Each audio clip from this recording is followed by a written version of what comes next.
again, dito tayo kay Kuya Mark Estra. Okay, announcement guys, another dog, another day. Okay Mark, kamusta? Nakapwesto ka ba? Sige, mamaya, punta ka. Dito kay Alvin, meron tayong French Bulldog. French Bulldog. Price down na tayo dito kay Alvin. Yan na ba lahat aso mo? Ito naka-reserve.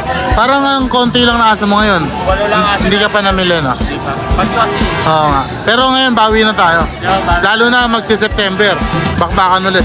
Ano na, hataw na naman. Oh, yan, meron siyang French Bulldog dito. Ito kay Alvin, price down na tayo. Amin, during 2 years old. Living start na din siya. Okay. Ito kay Alvin, bibigay ko na lang ng 10K. 10K. Oo, price yung kulay. Lalaki, no? Lalaki. Mabait. Sige. Tapos ito. Ayan, dito meron tayong new shape Isabela Tan na name, 7 months old. Yan. No papers to kaya Alvin, best charge lang. Sige, magkano? Ito kaya Alvin, bibigay ko na lang ng 25. 25K. Tapos dito meron tayong pag na female. Only 2 years old, proven one.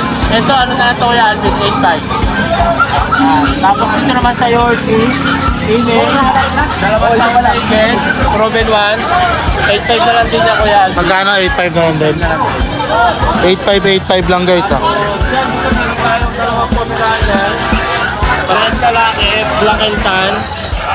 Wala pa silang vaccine kuya Alvin, the worm. Liwarm pa lang. Magkano dyan? Ito kuya Alvin, binigay ko na lang ito na ano.